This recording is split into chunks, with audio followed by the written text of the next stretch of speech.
Toronto is on the traditional territory of many nations, including the Mississaugas of the Credit, the Anishinaabe, the Chippewa, the Haudenosaunee, and the Wendat peoples, and is now home to many diverse First Nations, Inuit, and Métis peoples. And we also acknowledge that Toronto is covered by Treaty 13 with the Mississaugas of the Credit. Nathan Phillips Square is a public square that hosts over 1.5 million visitors every year, everything from concerts to community events. It also has other key features, including public art. Square was named after former Mayor Nathan Phillips, who served on council for 36 years, 8 of them as mayor. He was responsible for the rebuild of Toronto City Hall. Features on the square include the Peace Garden, the concert stage, several public art sculptures and monuments, an elevated walkway that surrounds the square, and a large reflecting pool that turns into an ice rink during the winter. Did you know that the Freedom Arches that soar across the reflecting pool contain a piece of the Berlin Wall? Three-way piece number 2 by Henry Moore, known to Torontonians as The Archer, stands beside the official flagpole.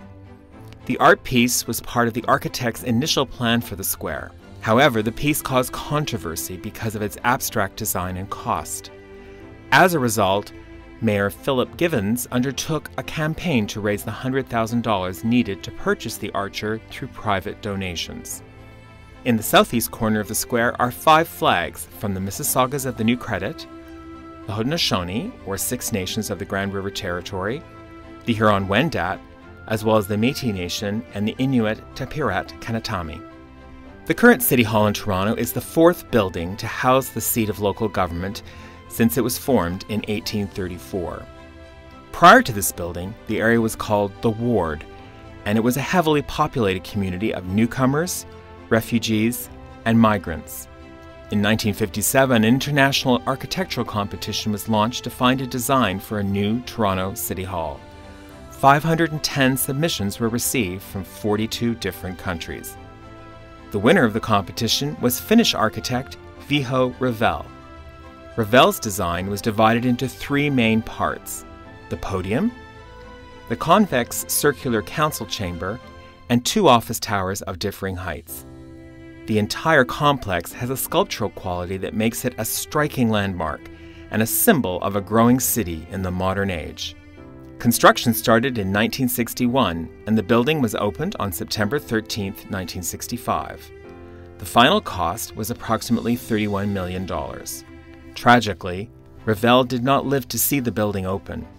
He died of a heart attack 10 months prior to the opening ceremonies at the age of 54. This carving invites us to remember him and his contribution to the building. We'll now enter City Hall and explore the highlights, starting with the teak-faced front doors, with handles that echo the curved shape of the building towers. On the east wall is a mural called Metropolis, commonly referred to as the Wall of Nails. The mural is by artist David Partridge.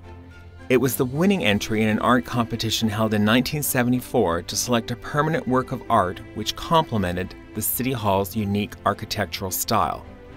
Metropolis was installed in 1977. The work is a symbolic interpretation of a great city, or a metropolis, created from 100,000 common nails, made up of 9 panels, each weighing about 180 kilograms. The circle of massed copper nails in the center represents the heart or downtown core of the city. As we move into the Rotunda, note that the floor is made of Carrara marble from Italy, cut in Canada and laid by hand. In the middle of the Rotunda is a massive reinforced concrete column measuring 6 meters across, 1 meter thick, and down 16 meters into the bedrock beneath the building's foundation. This column supports the 4,000-ton council chamber above. The core is hollow and contains electrical cables, heating and air conditioning equipment that serve the chamber above. The Hall of Memory is at the base of the column. The walls bear the insignia of military units that have at some point been located in Toronto. A glass display case sometimes displays 2 books: the First World War Book of Remembrance and the Second World War Golden Book of Remembrance, engraved with the names of servicemen and women from Toronto who died serving their country during the two world wars. The Canadian flag and the Royal Union flag are on either side of the display case, the latter being the flag under which many Canadians fought until Canada adopted its own flag. The cylinder embedded here contains a time capsule with several items including municipal handbooks, coins, stamps, newspapers, awards, and books. It was installed on November 7, 1962, just prior to construction of the column. Let's head upstairs to the second floor. The second floor is where you'll find the offices of the mayor and city councillors. This circular floor overlooks the rotunda below. The second floor is home to a number of prominent artworks, including views to the city mosaic by local artists Brian Kipping and John McKinnon. The copper and glass mosaic tiles present a rooftop panoramic view of the east and west from the roof of City Hall in the 1960s. Also featured is Ancestral Figure with Spirit Helpers by Norval Morrisseau. From Northern Ontario and the Anishinaabe people, he was one of Canada's most accomplished Indigenous artists and was appointed to the Order of Canada in 1978 in recognition of his contribution to Canadian art. The City of Toronto coat of arms hangs on the wall just outside the Mayor's office. The coat of arms is one of 4 symbols of the City of Toronto. Toronto's motto, Diversity, Our Strength, is drawn from the coat of arms. 2 of the other symbols of Toronto are Toronto's flag and logo. Inside the Mayor's office is the 4th symbol of Toronto, the ceremonial chain of office. This is worn on official occasions such as the first meeting of Toronto City Council. The chain of office includes gold medallions to incorporate elements from the 5 former cities and the borough of East York, as well as the former municipality of Metro Toronto. The Mayor's office incorporates working space and a ceremonial area where the Mayor greets official visitors or holds receptions and press conferences. The Mayor's desk is an historical element of the building and was designed to complement the architectural features of the structure. The office also affords a great view of Nathan Phillips Square.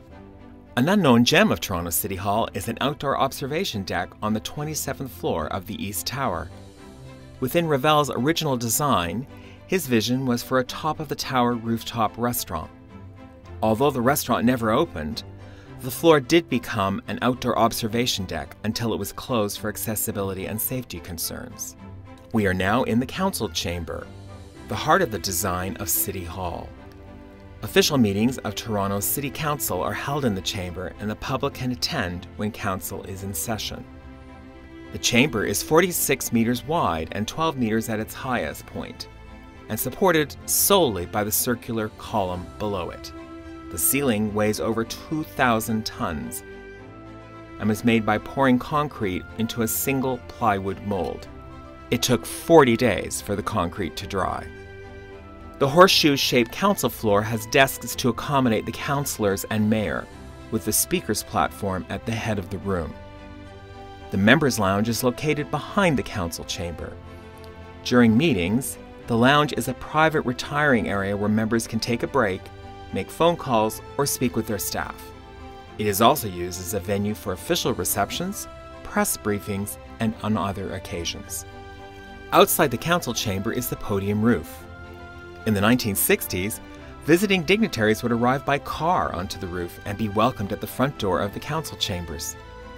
Now this area is home to a green roof garden where approximately 3,200 square meters of concrete was transformed with living vegetation to reduce the building's environmental impact. We hope you've enjoyed this tour of Toronto City Hall. We invite you to explore our website for more information on the history of the building and its features.